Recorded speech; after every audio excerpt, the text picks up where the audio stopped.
ఇటువంటి దావీదు యొక్క జీవితంలో ఎన్నో ఆహ్, గొప్ప కార్యాలు చేసి ఉన్నారు. దావీదు ఒకానొక సందర్భంలో చేసినటువంటి అపరాధానికి, తప్పుకి ఎన్నో బాధలు, ఎన్నో కష్టాలు, ఎన్నో శ్రమలు అనుభవించాడు. అదే 116 అధ్యాయము 3వ వచనం చదవండి. మరణబంధములు నన్ను చుట్టుకొనియుండును, పాతాళపు వేదనలు నన్ను పట్టుకొనియుండును, శ్రమయు దుఃఖమును నాకు కలిగెను. అప్పుడు యెహోవా దయచేసి నా ప్రాణమును విడిపింపుమని యెహోవా నామమును బట్టి నేను మొర్రపెట్టెదను. ఏమండి, చాలండి. మరణబంధములు దావీదు గారిని చుట్టుకున్నాయి. ఎన్నో పాతాళపు వేదనలు నన్ను పట్టుకొని ఉన్నాయి. నా జీవితం అంతా కూడా ఈ శ్రమలు, దుఃఖాలతోనే నిండిపోని ప్రభువా అని దేవునికి దావీదు గారు మొర్రపెట్టుకుంటున్నాడు. అయినప్పటికీ కూడా దేవుడు అతన్ని క్షమించి, ఏమండి, అతను చేసినటువంటి పనులకు కఠినముగా ఏం చేశారు? దేవుడు శిక్షించాడు దేవుడు. కానీ మరణానికి అప్పగించాడు దావీదుని చేసినటువంటి తప్పుకి? అప్పగించలేదు. ఎందుకంటే మనలో మార్పు రావడానికి ఒక్కోసారి దేవుడు మనల్ని కూడా ఏం చేస్తాడంటే, ఇదిగో కొన్ని గాయాలనేవి మనకు చేస్తాడండి. ఏమండి, ఆ గాయము ద్వారా వీరిలో మార్పు రావాలి, వీరు ఈ గాయము ద్వారా వీరిలో మార్పు చెంది మరలా వీళ్ళు నా వైపు తిరగాలి అనేటటువంటి గొప్ప లక్షణం కలిగినటువంటి దేవుడు ఆయన. కాబట్టి మరణమునకు అప్పగించలేనటువంటి దయ ఆయనది. ఎన్నో తప్పులు చేస్తూ ఉంటాం మనం దేవునికి లోబడేటటువంటి స్థితి మనలో ఉండదు. దేవుని మాట వైపు తిరిగేటటువంటి స్థితి మనలో ఉండదు. అలాగే మన నోటి మాట ద్వారా ఎంతో మందిని దూషించేటటువంటి పనులు మనం చేస్తూ ఉంటాము దేవుని యొక్క దృష్టికి. అయినప్పటికీ కూడా ఆ అపరాధాలన్నింటినీ కూడా క్షమించి మన యందు ఏం చూపిస్తున్నాడు? ఆయన దయను చూపిస్తున్నాడు. కాబట్టి ఆయనలో ఉన్నటువంటి దయ మనలో ఉండాలని దేవుడు కోరుకున్నాడు. మరొక వచనం చూద్దామండి. నిర్గమకాండము 22వ అధ్యాయం అండి. 22వ అధ్యాయము 26వ వచనం అండి. ఇక్కడ కూడా దేవుని యొక్క దయ ఏ విధంగా ఉంటుందో మనం ఒకసారి ఆలోచిద్దాం. నీవు ఎప్పుడైనాను నీ పొరుగువాని వస్త్రమును కుదువగా తీసుకుని ఎడల సూర్యుడు అస్తమించు వేళకు అది వానికి మరలా అప్పగించుము. వాడు కొప్పుకున్నది అదే, అది వాని దేహమునకు వస్త్రము. వాడు మరి ఏమి కప్పుకొని పండుకొనును? నేను దయగలవాడను, వాడు నాకు మొర్ర పెట్టినట్లా నేను విందును. ఏమండి, ఒకరి దగ్గర ఏదైనా వస్తువు మనం తీసుకున్నామంటే సూర్యుడు అస్తమించేంత వరకు కూడా ఆ వస్తువు వాళ్ళకి ఏం చేయాలండి? అప్పచెప్పేయాలి. అది నీ దగ్గర ఉండకూడదు. అతని దగ్గర ఉన్నటువంటి ఆ వస్తువే తనకు ఆధారము. అలాగే ఇక్కడ కూడా వాక్య ప్రకారం చూసినట్లయితే ఆ వస్త్రమే అతని దేహానికి రక్షణ. ఆ రక్షణ కలిగినటువంటి వస్త్రాన్నే తీసేసుకుంటే, ఇదిగో ఆ బీదవాడు నాకు మొర పెడతాడు, ఆ మొర పెట్టినప్పుడు నేను వాడి ప్రార్థన వింటాను అని దేవుడు చెప్తున్నాడు. కాబట్టి ఏమన్నాడు దేవుడిని ఇక్కడ?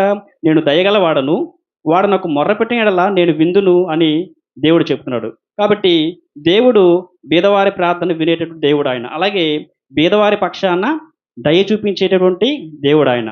మనం అనుకుంటాం చాలాసార్లు మనకన్నా కొంచెం దిగువ స్థితిలో ఉన్న వాళ్ళని మనం ఒక రకమైనటువంటి చూపు చూస్తాం. ఎక్కడైనా కూడా, అది సంఘంలో కానివ్వండి, బయట పరిస్థితుల్లో కానివ్వండి, ఒక రకమైనటువంటి అసూయ అనేది, ఈర్ష్య అనేది మన వైపు మనకు వచ్చేస్తూ ఉంటుంది.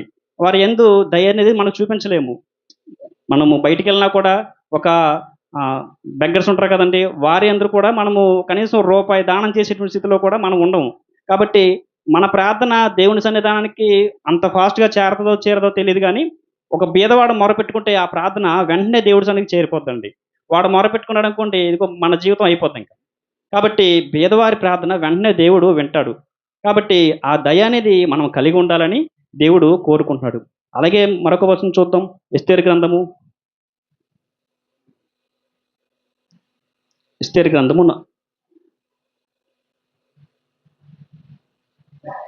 2వ అధ్యాయం అండి.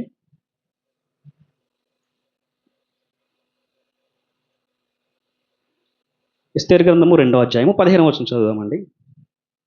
15వ వచనం మధ్యలోంచి చదువుదామండి. ఎస్తేరు రాజు వద్దకు వెళ్ళుటకు వంతు వచ్చినప్పుడు స్త్రీలను కాయు రాజు యొక్క షండుడైన హేగే నిర్ణయించిన అలంకారమును కాక మరి ఏమీయూ కోరలేదు.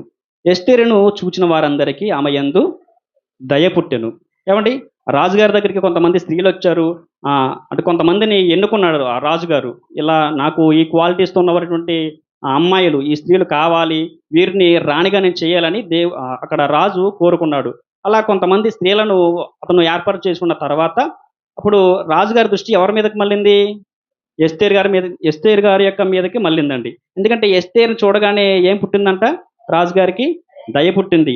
రాజుగారికే కాదు, ఎస్తేరుని చూసిన వారందరికీ కూడా ఆమె యందు ఏం పుట్టిందండి? దయ పుట్టింది. కాబట్టి ఈ దయ ఎవరిలోంచి వచ్చింది? దేవుళ్ళలోంచి వచ్చింది. కాబట్టి మనము కూడా చూడండి, 10 మందిలో ఉన్నా కూడా మన క్వాలిటీస్ కానివ్వండి, మన లక్షణాలు కానివ్వండి సెపరేట్‌గా ఉండాలి. క్రైస్తవ విశ్వాస అయినా, క్రైస్తవ విశ్వాసురాలైనా కూడా 10 మందిలో ఉన్నా కూడా మన జీవితం అనేది సెపరేట్‌గా ఉండాలి. అక్కడ అంతమందిలో ఉన్నా కూడా ఎస్తేరు గారు ఎలా ఉన్నారు? ఎలా ఉన్నారండి?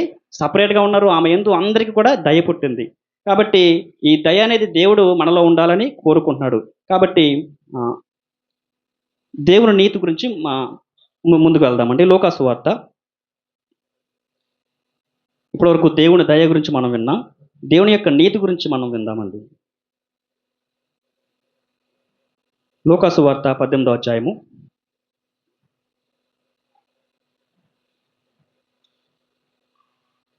18వ అధ్యాయం 13వ వచనం చదువుకుందామండి. అయితే సుంకరి దూరముగా నిలుచుండి ఆకాశము వైపు కన్నులెత్తుటకనుడు ధైర్యము చాలక రొమ్ము కొట్టుకొనుచు, దేవా, పాపమైన నన్ను కరుణించమని పలికెను.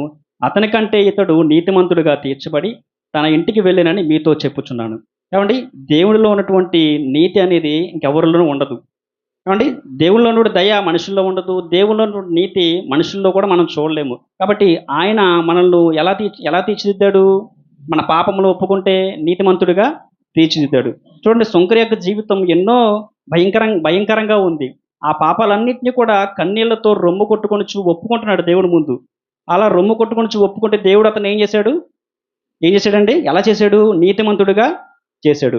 కాబట్టి మనము నీతిమంతులుగా ఉండాలని ప్రభువు తన రక్తాన్ని పెట్టాడండి. అదే వచనం చూద్దాం మరలా. 1 పేతురు 3వ అధ్యాయము.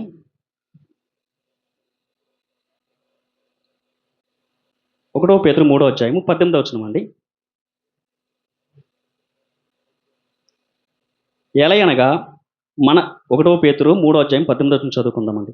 ఏలయనగా మనలను దేవుని యొద్దకు తెచ్చుటకు అనీతిమంతుల కొరకు నీతిమంతుడైన క్రీస్తు శరీర విషయంలో చంపబడియు ఆత్మ విషయంలో బ్రతికింపబడి పాపముల విషయంలో ఒక్కసారే శ్రమపడెను.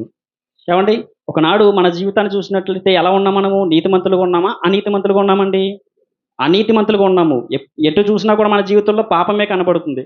కాబట్టి అనీతిమంతులుగా ఉన్నటువంటి మన కొరకు దేవుడే తన ప్రాణాన్ని మన కొరకు అర్పించాడు. నీతిమంతుని యొక్క రక్తమే మన యొక్క పాపాలను ఏం చేసింది? కడిగింది. అదే పేతురు రాసిన పత్రిక 2వ అధ్యాయము 23వ వచనం అండి. ఆయన దూషింపబడియు బదులు దూషింపలేదు. ఆయన శ్రమ పట్టబడియు బెదిరింపక న్యాయముగా తీర్చు దేవునికి తను తాను అప్పగించుకును. మన పాపముల విషయమై చనిపోయి నీతి విషయమై జీవించినట్లు ఆయన తానే తన శరీరమందు మన పాపములను మ్రాణ మీద మోసుకొనను. ఆయన పొందిన గాయముల చేత మీరు స్వస్థత నొందితిరి. మీరు గొర్రెల వలె దారి తప్పిపోతురు కానీ ఇప్పుడు మీ ఆత్మల కాపరియు అధ్యక్షుడైన ఆయన వైపుకు మళ్ళీ ఉన్నారు. ఏమండి? మన పాపముల విషయమై ఆయన మన కొరకు చనిపోయి ఉన్నాడు. కాబట్టి దేవుని యొక్క నీతి ఎలా ఉంటుందంటే, ఇదిగో మన కొరకు ప్రాణం పెట్టేటటువంటి నీతి, మన కొరకు శిలువ మీద బలి అయిపోయినటువంటి దేవుని నీతి. కాబట్టి ఆయన నీతి మనలో ఉండాలని దేవుడు కోరుకుంటున్నాడు. కాబట్టి ఉన్నటువంటి లేఖనాలు మనం ఏ విధంగా అయితే మనము నేర్చుకుంటున్నామో, ధ్యానిస్తున్నామో, ఆయన యొక్క దయను, ఆయన యొక్క నీతిని ఆధారము చేసుకుంటూ ఈ యొక్క లక్షణాలు కలిగి మనము బ్రతకాలని, ఈ లక్షణాలు కలిగి దేవుని ఆరాధించాలని దేవుడు కోరుకుంటున్నాడు. కాబట్టి విన్న విషయాలను మనం మనసులో తలంచుకుంటూ ఆరాధన చేసుకుందామండి.